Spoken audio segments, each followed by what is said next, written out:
Hello and welcome back to the channel. So after sealing up the interior in last week's video, getting it all dust proof, I also had to dust proof the engine by means of adding a fuel filter to the custom aluminium fuel cell, as well as adding my first actual cold air intake. Besides adding a whole new look to the front end, it should also add some free horsepower. As we know, the colder the air that goes into the engine, the more power the engine will make. But let's face it, I did it for the looks. So with the final puzzle piece in its place, I think it's finally time to start doing something about this horrible paintwork.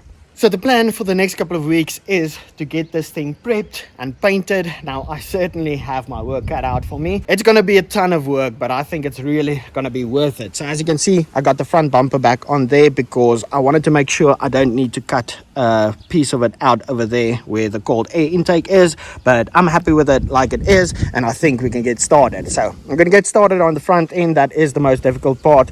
I need to sand down the bumper and then build it up with some body filler, and I guess just take things from there. Now, for those of you who have not been following along the build, you might be wondering, why does my bumper look that funny? Well, this bumper was actually damaged at the bottom, so it's upside down at the moment, but bottom side damage, so that's why I cut it off. And I also wanted to go with this whole front splitter situation going on. I really like the look of that because I cut a massive piece off of the bumper, as well as removing all the support pieces on the inside. That makes it kind of flimsy, so just made up this jig to keep it in place while I get to work on sanding it down and getting it all nice and smooth.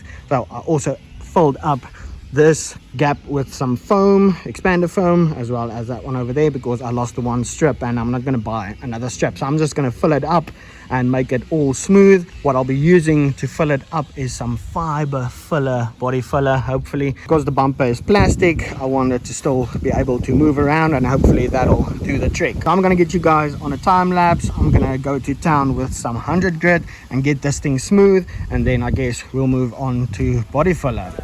You up at night, yeah. Make all the demons quiet, yeah. We were built to thrive, yeah. I think that we've all had enough. What keeps you up at night, yeah. Make all the demons quiet, yeah. We were built to thrive, yeah. I think that we've all had enough. Yeah, I think that we've all had enough. Sick of dealing with the old plan. They know that we're calling it wrong. You got me like, oh yeah, I think that we've all had enough.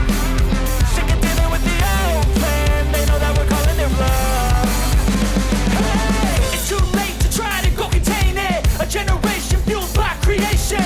We live lives on a small screen nation. We control the airwaves, no negotiation. I refuse to think we need saving. Something good will come from creation.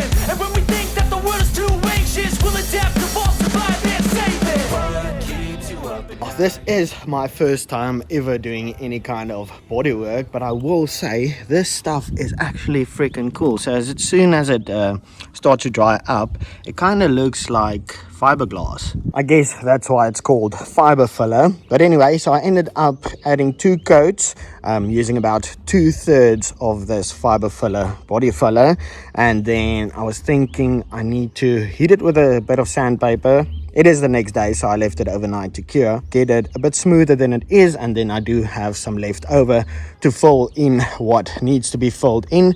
And then over on this side, on the side skirt, that also is going to need some repairing, so I do want to keep some for that. So yesterday, while I left this out in the sun to cure, I wanted to get the front fenders off, because when you look on the other side, that fender has some work done to it before.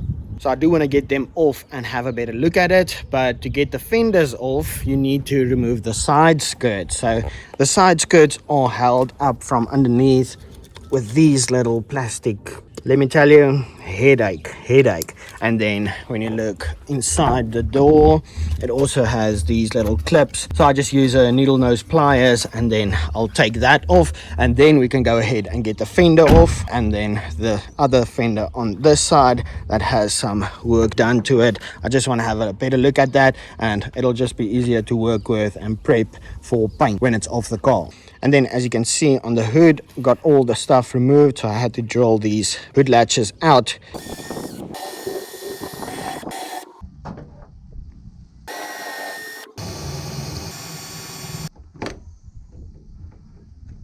That was kind of a pain. Got that little piece removed as well as the grill. Anyway, while I was busy on the fenders and the side skirts, Vanner let me know that he's going to put his car on the dyno, and let's face it, I'd rather be listening to turbo noises than, well, sanding. So we headed over to the dyno to see what power figures his newly built Beetle makes.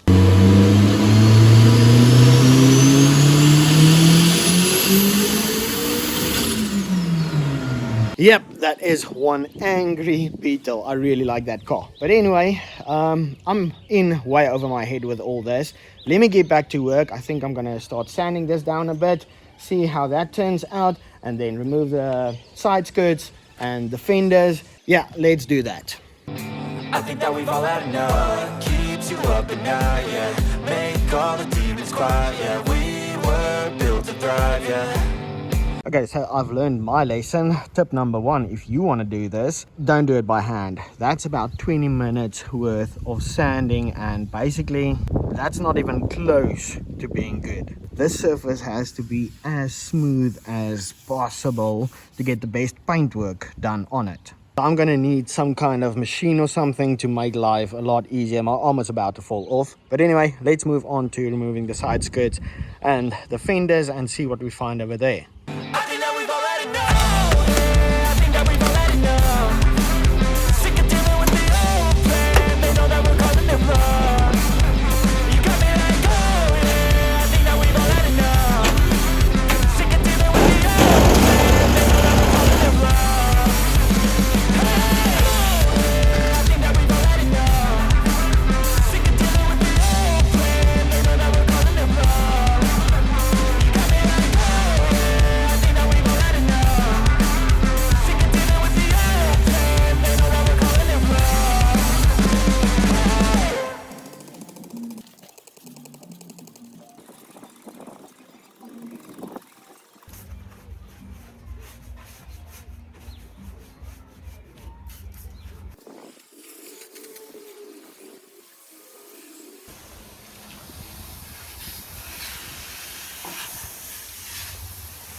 So as you saw, it was pretty filthy under the side skirts as well as underneath the front fenders. So I just took some time, got everything nice and cleaned up, and then I also spent a bit of time taking all the clips off the side skirts, just getting a better understanding of how everything goes together.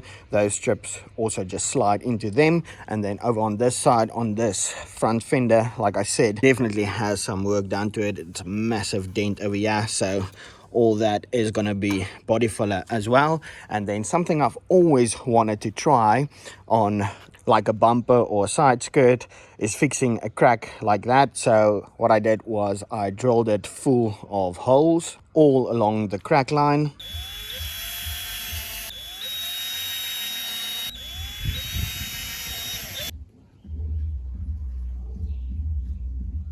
And then I use some wire to pull it all together. For my fellow South African people, I'm a draad and tang kind of guy. Kind of obvious at this point.